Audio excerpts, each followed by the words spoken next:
बिहार में तो दो ही दल है, एक मोदी जी का भाजपा, एगो लालू जी का ललटेन। नीतीश कुमार बेचारे का तो पता नहीं है कि कितना देर ललटेन पकड़ के लटकेंगे और कब जाके कमल के फूट पर बैठ जाएंगे। बिहार में जिन लोगों ने लालू जी का राज देखा है उनको याद है वो अपराध वाला राज। वोट के दिन बिहार के आदमी को सिर्फ 4 तरह का बात समझ में आता है। पहला बात, एक बार ईमानदारी से बताइए कि आप में से किसने जीवन में एक बार भी पढ़ाई के लिए वोट दिया। देखिए कैसे पूरा गांव साफ। लोगों ने 5 किलो अनाज के लिए मोदी जी को, भाजपा को वोट दिया। तो बिहार में चाहे कितना चोरी भ्रष्टाचार है, 1 किलो चोरी करके 4 किलो अनाज आपको मिल रहा है कि नहीं मिल रहा है? आपके गाँव में स्कूल अस्पताल बने चाहे नहीं, फैक्ट्री लगे चाहे नहीं, अयोध्या में राम मंदिर बन रहा है कि नहीं बन रहा है? आप अपनी दशा क्यों नहीं सुधार रहे?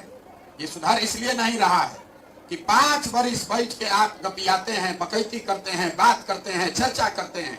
ए भैया, बिहार में कितना कष्ट है, लेकिन जिस दिन वोट होगा उस दिन ये सारी बात भूल जाइएगा।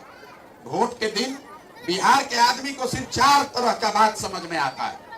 पहला बात, हमारा जात क्या है और कौन हमारा जात का नेता खड़ा है। वो आदमी चोर हो, बदमाश हो, अच्छा हो, खराब हो, आपके जात का होना चाहिए, उसी को जाकर बटन दबाइएगा। जो जात से बच गया, ऐसा नहीं है कि हर आदमी जाते पर वोट दे रहा है। जो जात से बच गया वो धर्म में फंसा। हिंदू मुसलमान, सारा हिंदू एक हो जाइए। पाकिस्तान को सबक सिखाना है, पुलवामा हो गया, मुसलमान लोग को सबक सिखाना है, तो उस दिन अपना सारा कष्ट भूल के जाकर हिंदू बनकर वोट दे दिए। जो दोनों से बच गया, तो बिहार में जिन लोगों ने लालू जी का राज देखा है उनको याद है वो अपराध वाला राज। तो कहता है कि भैया 2 रोटी कम खाएंगे लेकिन लालू जी का राज नहीं चाहिए। तो लालू जी के डर से जाके भाजपा को वोट देते हैं। और चौथा, यहाँ पर मुसलमान लोग हैं, ये लोग कह रहा है कि जिए चाहे मर जाएं, खाना खाएं चाहे न खाएं, भाजपा को वोट नहीं देंगे। भाजपा तो मुसलमान विरोधी पार्टी है। तो भाई बिहार में बचा कौन? बिहार में तो 2 ही दल है, एक मोदी जी का भाजपा, एगो लालू जी का ललटेन। नीतीश कुमार बेचारे का तो पता नहीं है कि कितना देर ललटेन पकड़ के लटकेंगे और कब जाके कमल के फूट पर बैठ जाएंगे। तो जो मुसलमान है यहाँ बिहार में, वो कह रहा है कि भैया भाजपा को दे नहीं सकते हैं, तो ये ललटेने दिख रहा है, इसी को वोट देंगे। आप जितने लोग आए हैं जरा ईमानदारी से बताइए, इसी 4 चीज पर वोट दिए हैं। काहे के लिए बैठ के गाना गाते हैं? क्यों रोज गाना गा रहे हैं? ए भैया पढ़ाई नहीं है, ए भैया यहाँ पर रोजगार नहीं है। आप यहाँ जितने लोग आए हैं, अभी आपसे एक सवाल पूछेंगे, सब आदमी को जवाब देना है, हाँ चाहे ना बोलना है, हाथ उठा के हर आदमी को बोलना है। और 2 मिनट में दिखेगा कि आपका ये दुर्दशा क्यों है। जरा सोच के बताइए, आपके गांव में और कुछ हो चाहे नहीं, सभी के बच्चों के पढ़ने का व्यवस्था होना चाहिए कि नहीं होना चाहिए? सबको बताना है। जो पिछड़ा खड़ा है, आप उत्तर प्रदेश में रहते हैं, हाथ नीचे कीजिए। फिर से पूछते हैं, सवाल का जवाब दीजिए। आप कथा सुनने नहीं आए, अभी आपको दिखेगा कि आप क्यों दुर्दशा में हैं। फिर से पूछ रहे हैं, आपके गांव में और कुछ हो चाहे नहीं, आपकी समझ से सभी के बच्चों के पढ़ने का व्यवस्था होना चाहिए कि नहीं होना चाहिए?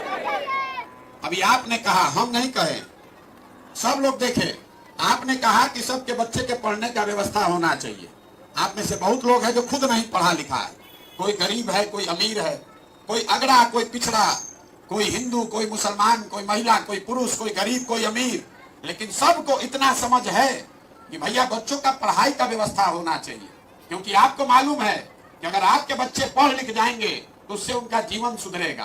तो अब जरा सब लोग अपने अपने बच्चों का चेहरा याद कर लीजिए और हर आदमी अपने बच्चे के नाम पर एक बार ईमानदारी से बताइए कि आप में से किसने जीवन में एक बार भी पढ़ाई के लिए वोट दिया है। देखिए कैसे पूरा गांव शांत। यही आपके दुर्दशा का कारण है।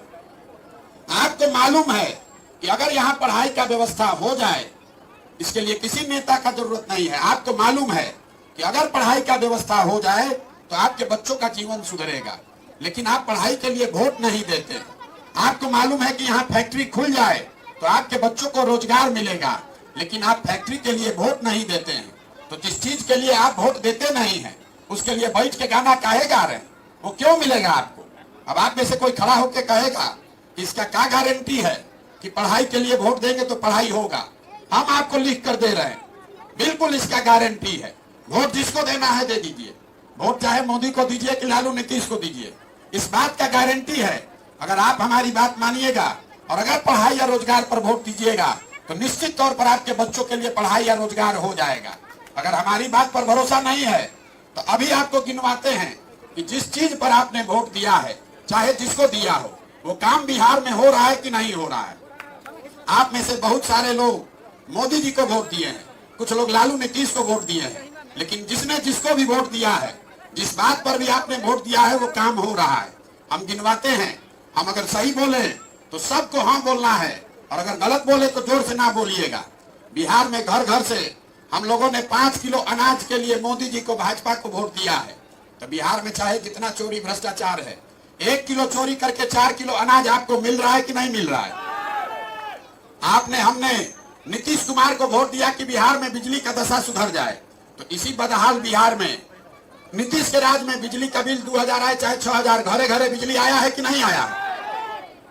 हमने वोट दिया हिंदू बन के अयोध्या में राम मंदिर बनाने के लिए, तो आपके गांव में स्कूल अस्पताल बने चाहे नहीं, फैक्ट्री लगे चाहे नहीं, अयोध्या में राम मंदिर बन रहा है कि नहीं बन रहा है।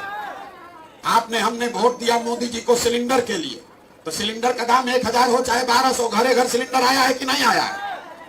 हमने वोट दिया जात के नाम पर, तो चाहे आपका दुर्दशा जितना है, जो भी आपके जात का नेता है वो और उसका लड़का आपसे बढ़िया दशा में रह रहा है कि नहीं रह रहा है। हमने वोट दिया मोदी जी का चेहरा देख के।